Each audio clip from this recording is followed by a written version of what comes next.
Kathy J.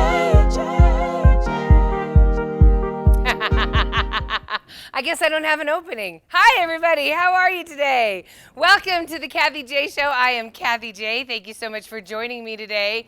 And thank you to everybody that's been checking out my website, KathyJShow.com. Remember, you can go there any time of the weekend, any time of the day, and see what's going on behind the scenes as well as what happened on the show and any shows you might have missed. You guys love the Perfectionist Show, so I think we might have to rerun that at some point. Thank you so much. So today, we're talking about eating disorders, okay? All right, so when I say the word eating disorders, the first thing that comes to my mind is somebody who's taking extreme measures to control their weight.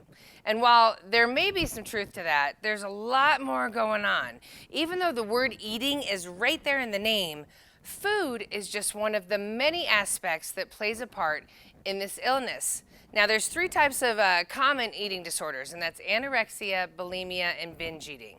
And they affect an estimated 20 million women and 10 million men at some point in their life, and that's just the United States. And we have a big problem here in the United States. We're going to get into that, everybody. But it's scary to think that you or somebody that you know is dealing with an eating disorder, because let's be honest, everybody, severe cases can be life-threatening. I just got goosebumps. People die from this, everybody. A lot of eating disorders are triggered, let's be honest, by our society's value to be thin. Because thin means you'll be happier, you'll be more successful in life, everything comes your way when you're thin. But will you really be happier when your mental health isn't there? Because what you feel on the inside doesn't necessarily always reflect the outside, everybody. And what triggers us always goes way beyond body image. Some people that have an eating disorder, they have one, and it's not because of body image issues. You guys, people can have eating disorders because it's about safety for them. It's about security for them, powerlessness that they feel. You know, our mental health is so critical, especially right now, everybody. I remember, when I used to look at 17 magazines as a kid in my room. You're going through it and everything is so unrealistic. You're like, I can't look like that. I can't look like that. And I thought I had to live up to them. And it was hard. You know, I'm playing with Barbies that if she was in real life, she'd be like 7 feet tall. Her measurements are not realistic. But here I am as a kid playing with her.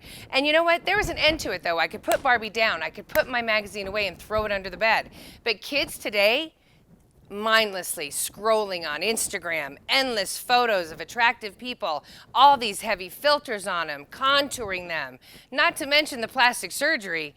A lot of people got that. So what is real here, everybody? Let's talk about one of the realest depictions of women in commercials. Props to the Dove Beauty campaign. Yes, we've all seen their ads. They use real women, all shapes, sizes, race, ages. Great campaign, but here's the funny thing. The first rollout of that Dove campaign, they didn't get the message. They used thin models to represent women, and they were deeply criticized for it. And now they got the message, and a lot of us relate to it. I love seeing those women in the Dove commercials. We need representation.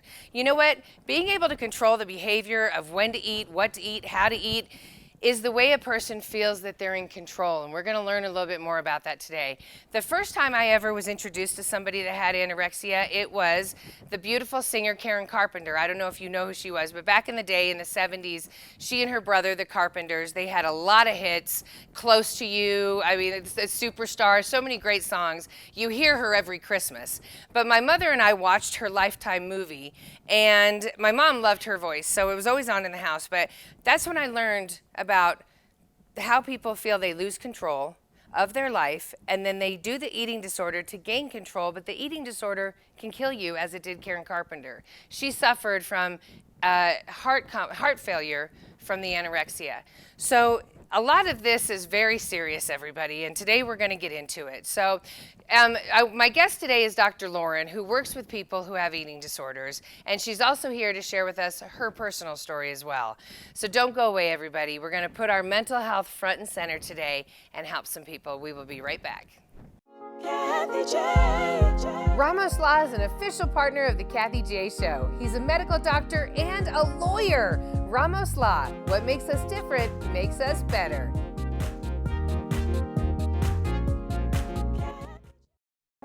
Kathy J. Welcome back to the Kathy J Show, everybody. So today we are going to be talking about eating disorders. It's a very important topic because so many people are suffering through eating disorders every day here in America. Eating disorders are a very serious mental and physical illness, and it involves complex and damaging relationships with food, eating, exercise, and body image. Here to tell us more is clinical health psychologist Dr. Lauren Garag. Hi, Lauren. Hi. Thank you for being here today. Yeah, thanks for having me. I'm so happy you're here. Thank you. So, okay, so let's talk about just eating disorders in general. Tell me what causes somebody to have one. Sure, yeah. So many things can cause it. It's hard to pinpoint it. In fact, so the studies right now are looking at predisposing factors, precipitating factors, and then maintaining factors. So really, I can think at the core, there's like a genetic link. Up to 50 to 85% can be genetic. Yeah, I do want to just talk with you. You have experienced this personally, Yeah, I have. and so you know what you're talking about. What is your story? How did you work Yeah. with it? Right. Yeah, so I, it almost feels funny to say, but I developed an eating disorder without even knowing it was happening. I hear that every single time. Really? I just got goosebumps. That's what every woman I know that has an eating disorder says. I didn't realize it was happening, and then all of a sudden I had it. Yeah. Okay. And I think that there's this misconception of a girl is looking in the mirror, just obsessed with the way that they look. Yeah, and that's kind of not- shallow and vain. It's not and that at whatnot. all. It really isn't. At least in my A lot of case, girls. It's not yeah. just your case. Yeah. And I was a really competitive athlete, and so I was working out, 3 and 4 times a day, and was told to have proper nutrition, but really not explain what that was. Right. And I wasn't getting enough calories for how much I was burning, and I was a high performer and was really preparing to go to college on a scholarship. Right. And lost too much weight too quickly. Wow. And developed anxiety. And without knowing, I was coping by limiting my caloric intake, which I later found out studying this can really help manage anxiety because we have a lot of serotonin in our gut. And part of what maintains this is we're restricting to maintain or to reduce anxiety simultaneously. So What? it is a so really it's almost crazy like connection. your body's working with your brain to starve you, or to not to starve. I don't know if that's the right word, but to deficiency. To manage emotion. Yes, Right? And a okay. big piece of this is emotion regulation. Right. Really having difficulty with coping. So who came to you and said, did you realize it? Or someone came to you and said, did you faint? I mean, you're not eating, Right. and you're an athlete. Did that happen? Yeah, no, I mean, I got comments on the way I look, like, oh, you look like you're losing weight, or you look a little thin. But I think the confusing part for, a young woman is we're getting comments on our body all the time. All the time. Even my girls are 8 and 6, and people comment on their bodies. Right. Yes. Right, and so I remember playing basketball in my front yard when I was maybe 12 or 14. I didn't even know what a mirror was. I was such a tomboy. And I remember a woman, and I think it might have been a friend's mom, that just stopped her car and rolled down the window and said, hey, you look like you've lost weight, or you look thin. And that was the first time I even noticed what my body looked like. Right. And Here's the crazy thing. That is so normal. I feel like it's an older generation thing. Like they feel they have a right to comment on you. And I still think it happens. What can people say when they see that you've lost weight without they don't know they're triggering something, right? Right. And it's unintentional, right? It's not something malicious. Right. But I think I would say avoid comments about body altogether at that age. Nothing wrong with that, right? It's that serious of a vulnerability. So when we talk about the vulnerable age of development, Yes. that is when the majority of eating disorders for young women happen. Are you talking like 6 years old? Are you talking how young? I mean, Middle to late adolescence. But I think it's happening younger. Actually, the research, the latest I checked, was it's happening about 14, 15, and so it's a little bit younger than it used to be. I do believe it has to be going younger. I mean, my girls watch YouTube. They're Yeah. right there. The images are right there, and I'm like, oh, we can't be watching this. It's very hard. And Instagram. I mean, okay, so Instagram is facing a huge lawsuit, everybody, because they're doing some tricky stuff, and they got caught. Yeah. Okay, so tell everybody about Instagram. Yeah, so from what I know about Instagram and Facebook, they are really not heeding lots of professional advice and the Right. research that is suggesting that mental health is severely declining in our population because of the logarithms that are exposing kids to violence and pro-ana sites, which Yes. are pro-anorexia sites, and other sites that are just really causing depression. Yeah, so you can read it on CNN, everybody. But someone did an undercover account. Went as a 13-year-old girl. They went to like an anorexic site kind of thing, and Facebook and Instagram say they kind of don't. They cut those sites out. But what happened was Instagram started pushing more unhealthy sites on this 13-year-old account, and right there's a lawsuit. You can read on CNN, but it's happening in our social media, and you need to be aware how it's coming into your kids, whether you know it or not, because even the commercial, 15-second commercial, they've got you with that image, right? Oh, So absolutely. we'll come back, Dr. Lauren. I love you so much for sharing your story. Coming up next, if you or somebody does have an eating disorder, we have ways to help them. Dr. Lauren will be right back. Kathy J. Oakwood Homes is an official partner of the Kathy J Show. Oakwood Homes, building happiness.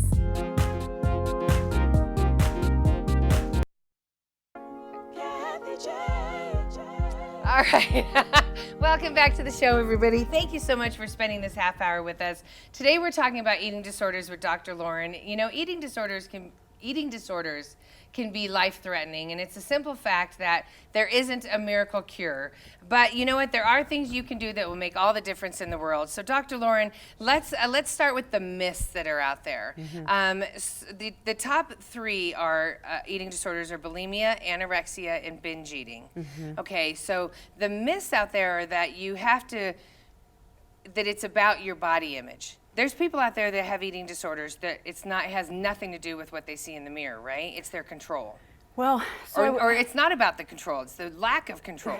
yeah, so I would say there is the body image maintains in most eating disorders. So the kind of the ones that you spoke to, there's a correlation with wanting to be thin and feeling like your weight and shape is not what you want it to be. Right. Basically, culturally, it's not thin Right. enough. Right. But it gets deeper than that. So it's kind of the confusing part is if I know, I can get thin enough, then I will be happy. And so Yeah. the irony, right, and this is what I do in my practice, is we talk about perception because at the root of it, it is about feeling powerless. Yeah. And wanting to, and you feel like at least I'm in control of what I'm doing to my body. And even though it's negative, you feel like it's still a powerful move for you. Is that what's going on? Yeah, and it's so complicated and complex, but in kind of a simplistic way, it can be about fear of judgment from Wow. others, right? Yes. Fear of negative evaluation, and it might not even be about your body because, Right. a lot That's of exactly women. right. I have a friend whose brother started going down the wrong path with drugs and stuff, and she coped with it by all of a sudden developing an eating disorder, not even realizing that was happening. She thought it was just depression from her brother, but then it turned into a full-blown eating disorder, and it had nothing to do with her body image. Right, and so I would say, sometimes it doesn't start out that way, but it often stays that way. Right. Without knowing the other piece of it is, I maybe don't feel comfortable expressing my emotions. Yeah. I want to be seen looking this way, but also just feeling confident, and this is a way I can feel confident. So the treatment then is to start with the mental, right? Is that and is it something that you totally can recover from, or do people relapse? I mean, what is the recovery process? Well, and I would say this first, it depends. If you are suffering from anorexia and you are your BMI is in a pretty severe range, you need medical treatment for refeeding. And so it would be something where it'd be medical first and then mental health. Oftentimes it is mental health first.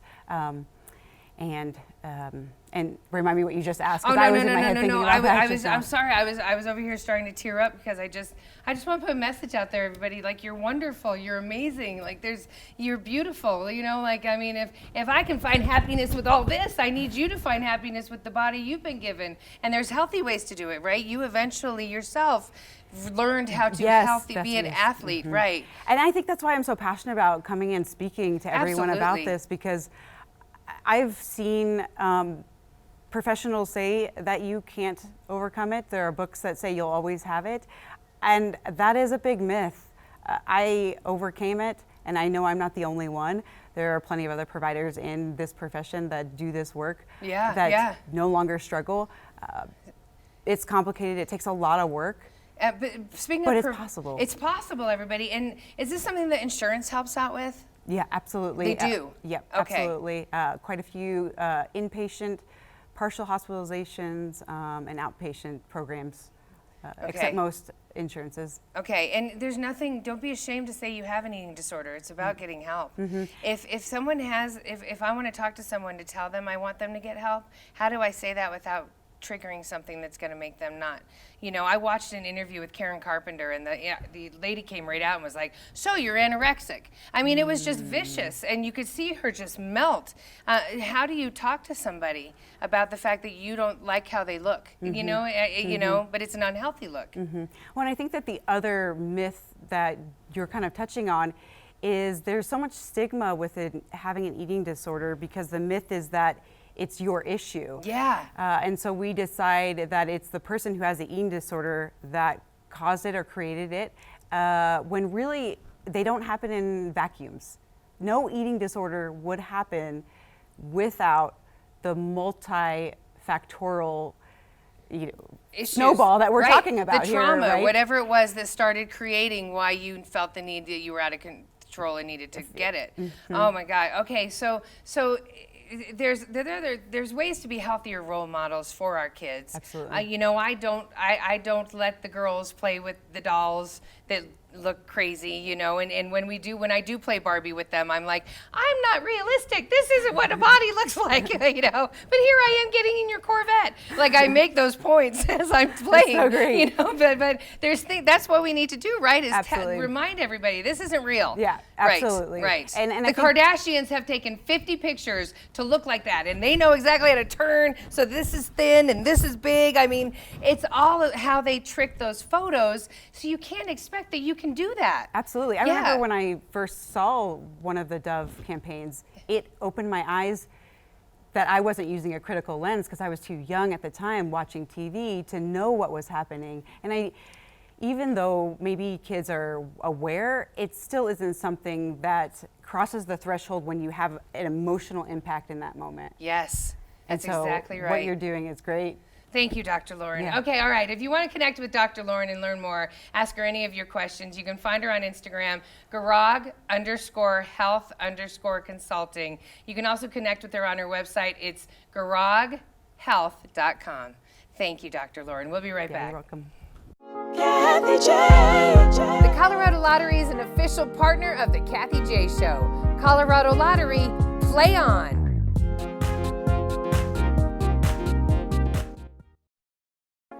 Kathy J. Welcome back to the show. Okay, we have to go in a minute, everybody, but you can always rewatch today's show and past episodes at kathyjshow.com.